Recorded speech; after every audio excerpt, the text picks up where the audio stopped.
On this episode of Newt's World, I'm talking with a friend of 44 years, former Minnesota Congressman Vin Weber, who was one of the founders of the Conservative Opportunity Society.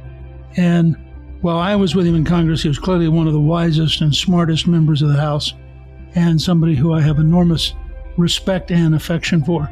He's from Minnesota, grew up in Minnesota politics, knows an immense amount about it, and has been a real student of the Minnesota system. And I thought with Governor Tim Walz, the current governor of Minnesota, as the Democratic vice presidential nominee, that Vin could help us understand the context of Minnesota politics and the rise of Walz and how we should be thinking about it.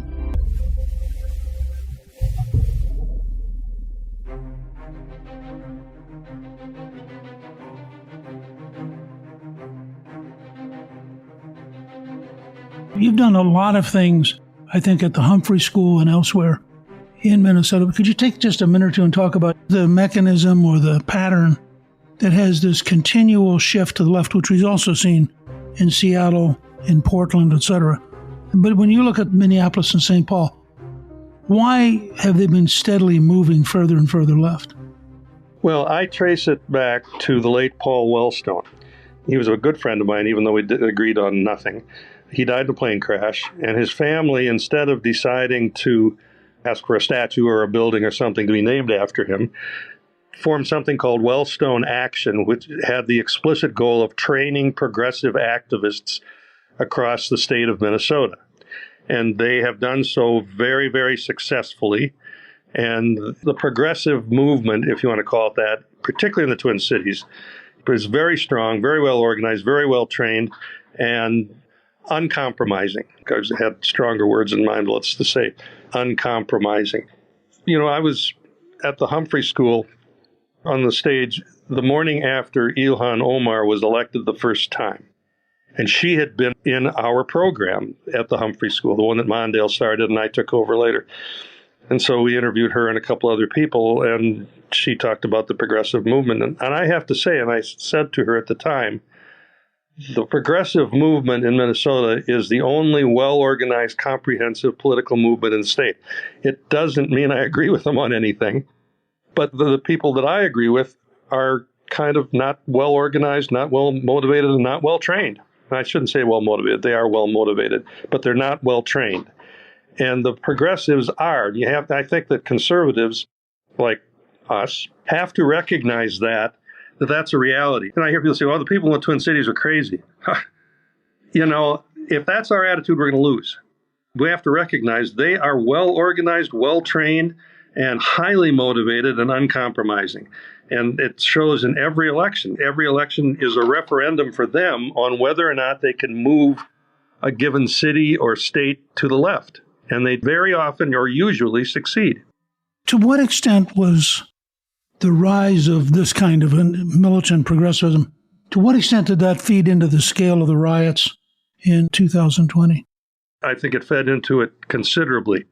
You can still get arguments about that, but I noticed a lot of the police that tried to cope with it without any help from, at least initially, without any help from the mayor of the city or the governor for about 4 or 5 days. They all believed that there was considerable orchestration. I don't even want to say outside activists, because they may well have been local residents, but considerable orchestration of the events that took place on those few days. And by the way, none of this is to excuse the conduct of the cop, Chauvin. We all saw the pictures of what he did to George Floyd, and I don't excuse his behavior at all. But the fact that we had 4 or 5 days of continual rioting in Minneapolis, resulting in what is the second largest economic toll attributable to social unrest in American history after the Los Angeles riots of 1992. $500 million in property damage done. This was not just some little small thing that we could sweep away. It is massively damaging, and you can still drive down the neighborhoods in South Minneapolis and see the damage not been repaired yet. I believe it was considerably attributable to orchestrated activity and to the intimidation of the political leaders, notably the mayor at first and then Governor Walz for sure for 4 days in doing nothing. Why was Walz so slow in being willing to use the National Guard, even though the city was literally burning? I don't know that we'll ever know the answer to that question. I think that he has an aversion to police authority and a sympathy for protesters. And that's how his governorship was being defined. He just failed to act. Failing to act for 24 hours is maybe understandable, not desirable, but understandable.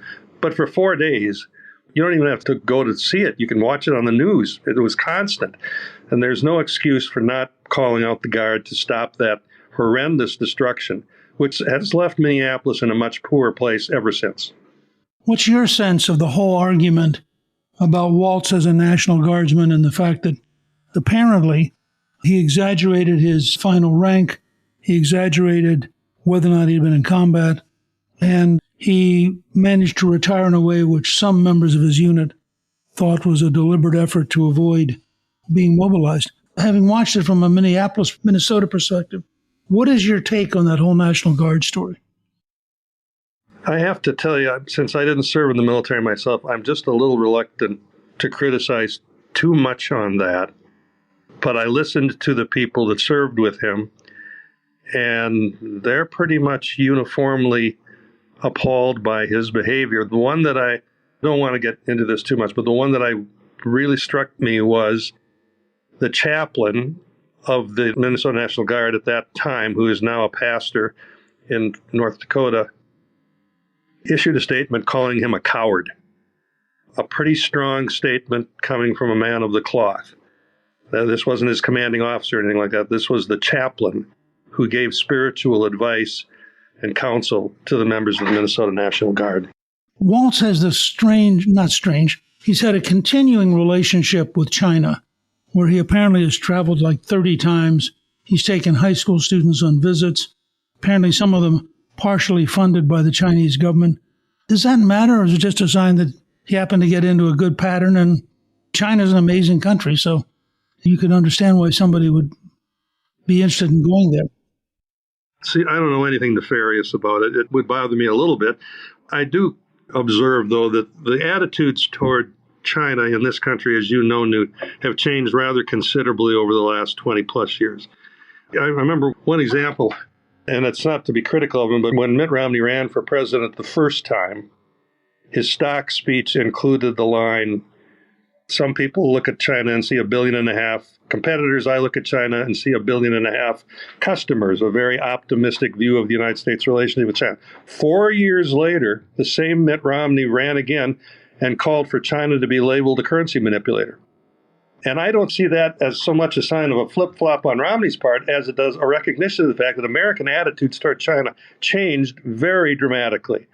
So Walz may well have simply been interested in China at a time when the United States was hopeful about China. It's obviously, as the oldest civilization on the planet, probably a very interesting place to go. But the question is, has he caught up with the change? Because the change in American attitudes towards China, I think you'd agree with me, is not fleeting. It's rooted in reality. The reality of a military threat, the reality of a political threat, the reality of the fact that the Chinese want to dominate in a way that would put us at an extreme disadvantage. I have to confess, I was pretty embarrassed to realize I had completely misunderstood what Deng Xiaoping was doing. And I was part of the general sense that maybe China was going to open up, and that when he called for a more market-oriented economy, maybe that was the beginning of the opening up. And only when you dug into it for a while did you realize that Deng Xiaoping was a founding member of the Chinese Communist Party. He had spent a year at Lenin University in Moscow in the late 20s. And what he actually said was, we have to open up the market economy so people feel good enough that they'll preserve the dictatorship. Yeah. So it was exactly the opposite of how virtually everybody in the West had interpreted it. No, you're totally right. I had a similar eye-opening experience. I was a part of a project many years ago that was chaired by Madeleine Albright, and it was bipartisan. I think 4 Republicans and 4 Democrats. And we did exchanges for 2 years with Chinese, and met with leaders of the Chinese Communist Party, and they came over here and met with us. And it was just before Xi Jinping came to power. In fact, we met with him just a matter of weeks before he ascended to power. But I said at the last session that we had to Secretary Albright, I said, if this whole 2-year experience was designed to make me feel better about our relationship with China, it failed. Everybody you talked to talked about dominance, dominating us. The fact that the last 200 years of history have been simply a blip, and the norm in history is for the Chinese to dominate. And they really believe that. And we met with a bunch of young kids once, and I just asked them, like probably the equivalent of 5th or 6th graders, I said to the group, who here wants to visit the United States? Well, every hand went up. And I said, tell me why. And one young man said, well, if we're going to dominate the world, we need to know it. And I thought, okay, that tells me a lot. It was a preparatory program so they could dominate us. I don't have any idea where Walz is in all of that. And of course, their current strategy, which is rational, is to hide and hope that nobody ever gets around to asking him any serious questions. But, it is interesting. Walz on a White Dudes for Kamala Harris call on August 5th, yet you can't make this stuff up, said, quote, don't ever shy away from our progressive values. One person's socialism is another person's neighborliness. I can sort of imagine Bernie Sanders saying it, but I get a sense that Walz is probably to the left of Sanders. I think that's right. And if you want to put it in historical context, you have to remember 100 years ago, Minnesota had a very overtly socialist party, the Farm Labor Party. We were a 3-party system at that time, Republicans, Democrats, and Farm Laborites, and the Democrats were the 3rd party. The Farm Laborites elected governors and United States senators and congressmen, and they were quite overtly socialistic. There is that tradition in this state going back a long time. Now, I can't link that all to Tim Walz. I saw the same quote when you say anybody that equates socialism with neighborliness is a threat in my mind.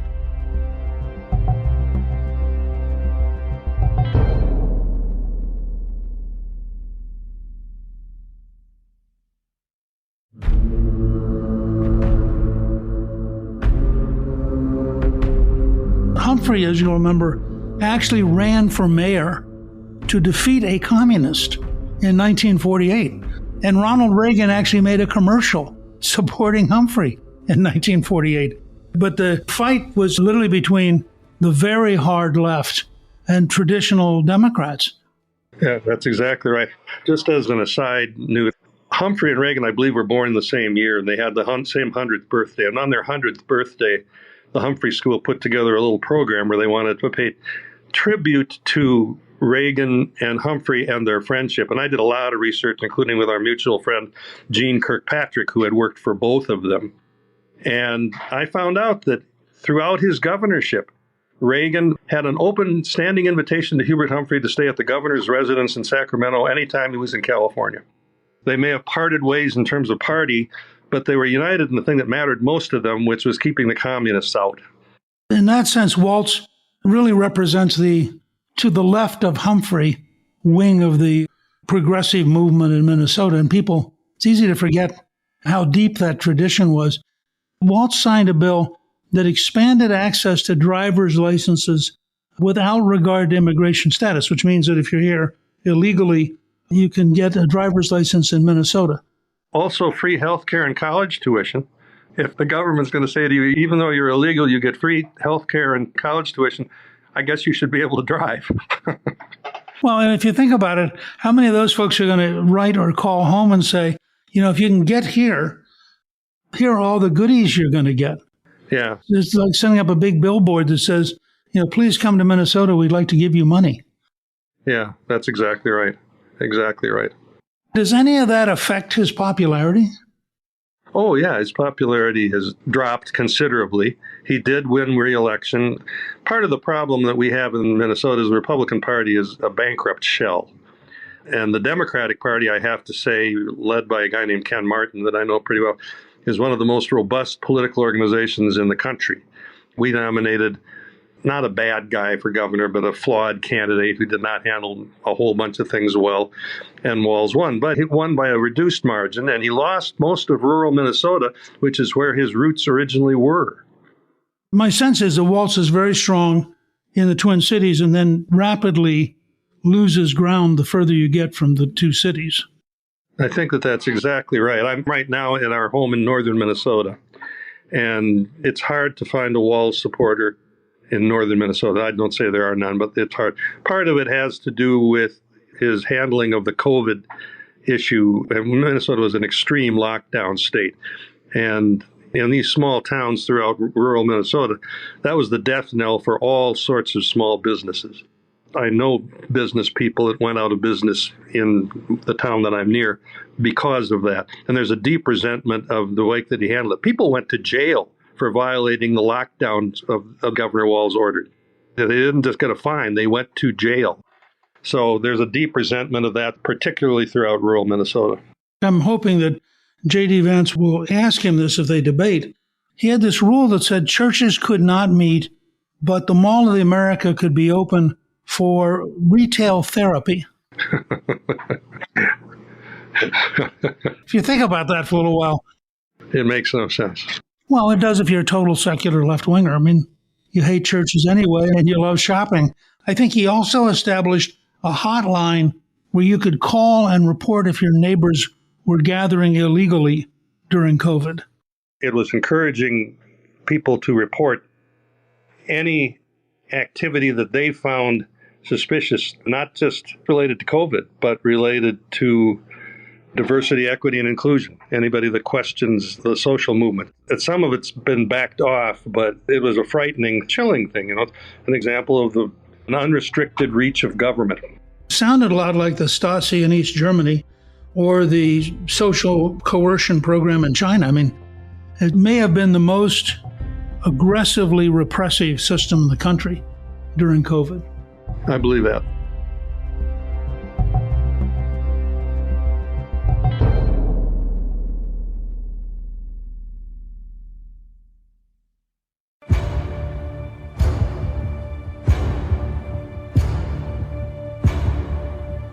Walz signed HF 146 into law in April 2023, which says that the state of Minnesota will not enforce existing laws from other states that, quote, authorized a state agency to remove a child from the child's parents or guardians because the parent or guardian allowed the child to receive gender-affirming health care.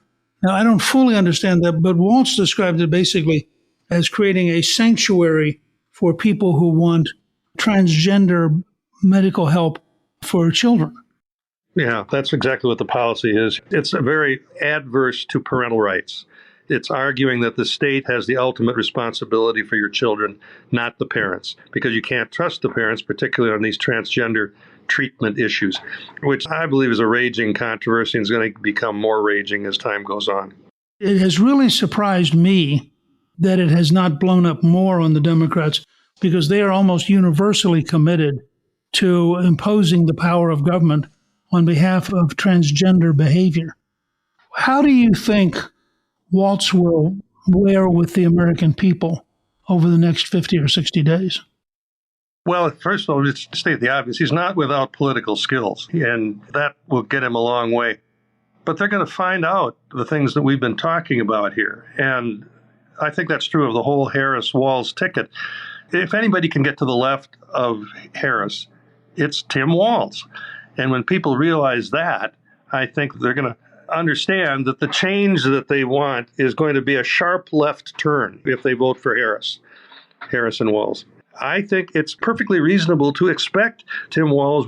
He has more experience legislatively with a broader range of issues than she does. And that's not to put her down, but she was an attorney general. Walz has been a congressman for 12 years, governor of a state for 6 years.